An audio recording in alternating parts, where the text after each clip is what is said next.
I think, you remember that around when hip life emerged, it was remixes that made almost all the songs were remixes of old classics. So we wanted to do a remix of a J. Cruz song. Masana Bodo. Eyafa metokete paso adwindwin wo siem boni abaye benu mi wo afrakume odo afrakume odo mara that was it. So wa wonim se agroye de na yenkonto kwa wa ase wa wonim se agroye de no yenkonto kwa wa ase so it's from Mama ko baba News Arena J musufu pani shelter. First time I'm also subscribe to News Arena J so na be latest news bi an we onye bi ahwe quickly no I Okyeame Kwame rap dafta wa baba kasa credit to Joy Prime and I Joy News wa bra mo hosti Okyeame Kwame omune no bonko mo komodi die mu an mo bisa no say fan ba ku na bisa so mo bisa no say sa beef no ne we no Obrafour wono on chiremu na o che say oh ade na kasa say the enche danye beef so obeka enyum na oni obo eto ya about the game na Okyeame Kwame na ne chechiremu nyina ne say enyum no enya beef na oni Obrafour enyaye but like most people no feel say like say beef say be shading shady obi and say bibi and I say disregard obi ejuma say na enya sa but na I say politicians no because till enne crap with that susi because politicians no like uye onyum na say do omo election time there they see value of your song but after muni omo wie pena omo winning election after say omo can after election no campaign no omo wie election pena omo wie who value or anything about songs and as a creative industry no until say voting time besan dumbio until just say he was just calling the attention of the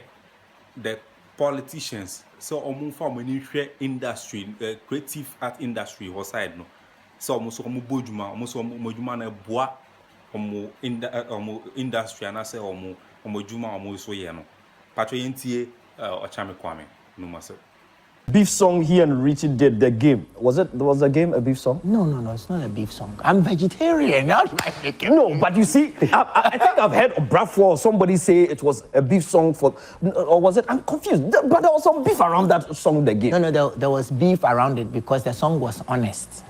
If I did a song with Obo, you know that whenever any art form gets to a point where it can critique itself, then it means it has come of age. Yep. So Obo and I did an honest criticism of hip life music and what we thought was happening to it and made some prophecies. And some people didn't like it. So the song starts ya fairly, ya fairly, hip life ya social anka ya traily, tina ma ye weli, ya ne free. So it's Kwame you free one and son exactly. Some people felt that we were talking to them about what they realized, what they failed to realize was we said the whole song was all of us. Because we spoke about merchandise, we spoke about rehearsals, we spoke about the fact that politicians don't care about artists unless it is election. We spoke about distribution. We spoke about those things. Almost everything. Exactly. And we were thinking that the song was going to awaken a conversation to get all of us to go back to the drawing board and do it well. Do you think the song achieved its purpose? I think some people took it in a positive light, others didn't. But it's when you are doing something for purposes of development, you should have no expectations. It's idea archaeology. One day someone will dig it out and move, so. Mercury, we've got some messages on your screen there. We've got some messages. We've got a lot of messages. Well, this one from... And I want to say we are see there's a bit door and or kayan kasa. Also do kayan kasa very hardly to get to. You see nyame so nhyira nyina ya single nyina nyame hyɛ nyina boys na one single mu ka say amen chema wa ware bon pa ma wa ware no won ka ho bi quickly agron kwa Okyeame Kwame kyerem say oh ne do no de how he met the beautiful wife lovely and caring, beautiful and sensible, reasonable, consciously sensual, beautiful woman, no? And a mother to his 2 kids. No, it's all started from had that encounter. Both of them had that feeling together, and yeah, one party side, and yeah, we say Beman never fighting my relationship. No, the both side, and that's what built a beautiful relationship. And Patrick or Okyeame Kwame Wabra or train a beautiful wife to the world. I always plainly say, this was how a share our done any up to a ne and that's what coso. Patrick And so I told her that where is she going? She said, oh, she's about to get a taxi home.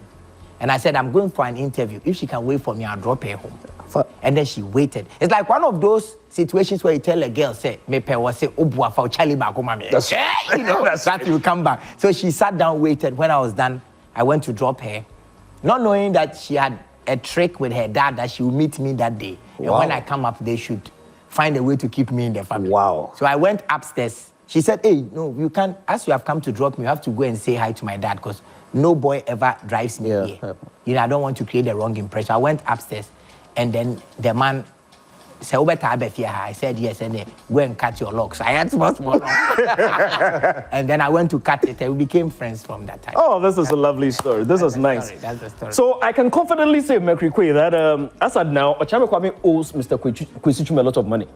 Yeah. Because your music career,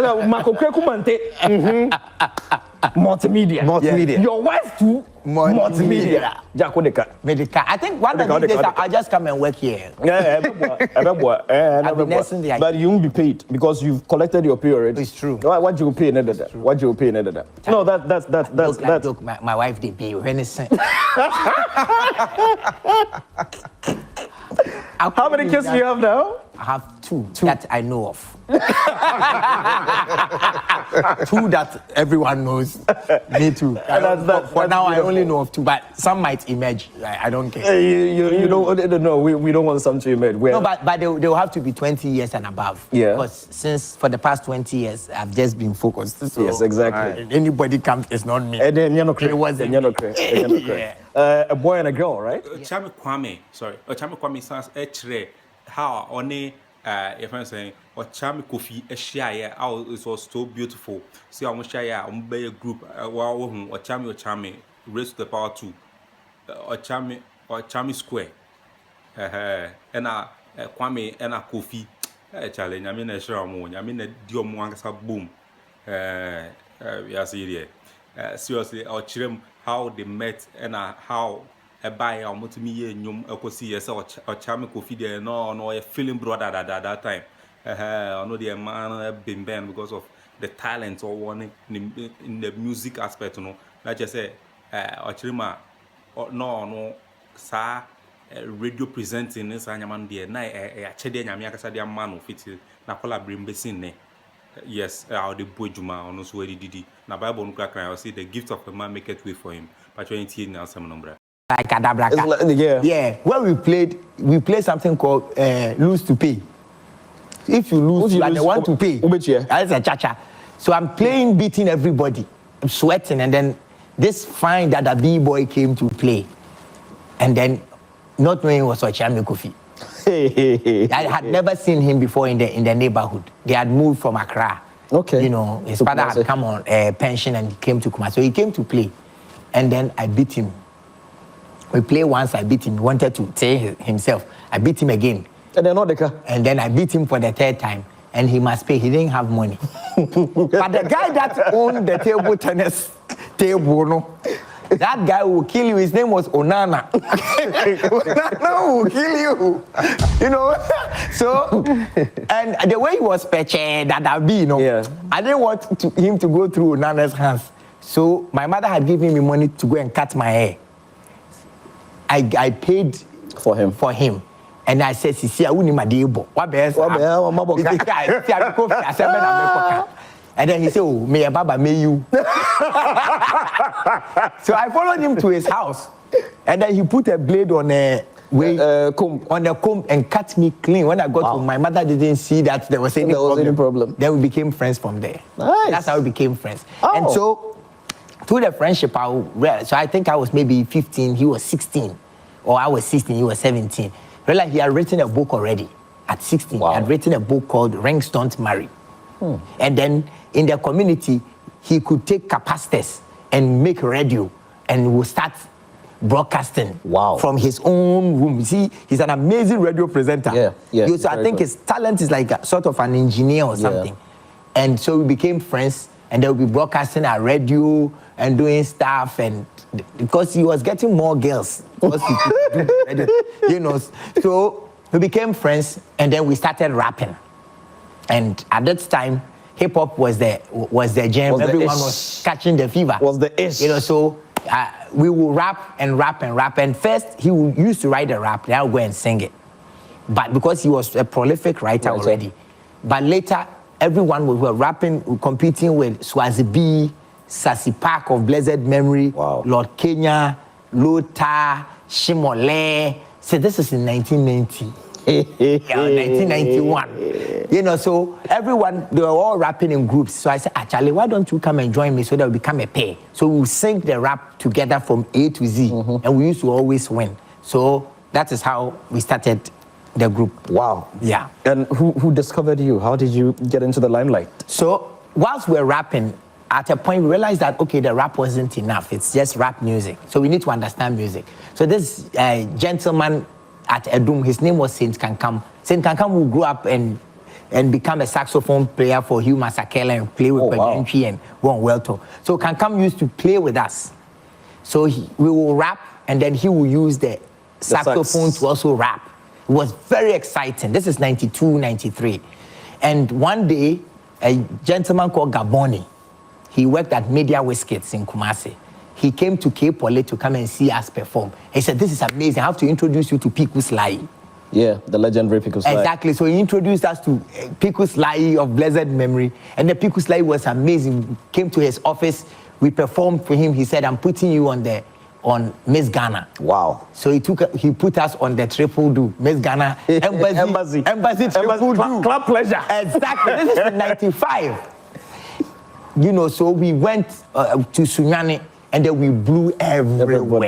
Wow. And from that time, we became popular with performing in universities.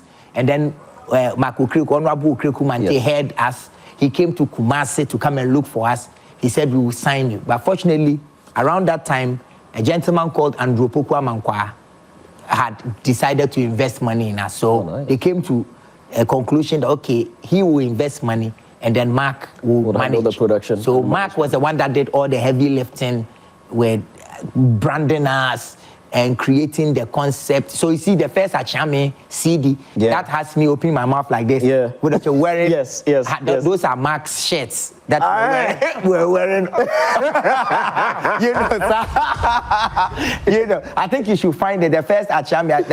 Look online. Let's put it on the screen for people to see. Yes, you will see it. Wow. Yeah, so it was Mark that did all the branding. I remember he said, I'm going to brand you guys like a guys next door. I want you guys to look clean. I don't want you to wear locks, or I don't want you to look like all the other musicians. I want you to be different so that you can play at banquet halls and conference centers. So Mark started us on this whole idea of branding. Clean gentleman brand. That's it. So those are honorable shirts. Yes. You know, so that was how it all got started. And wow. Yeah. This is interesting. We're having a conversation with my brother and friend Okyeame Kwame. You can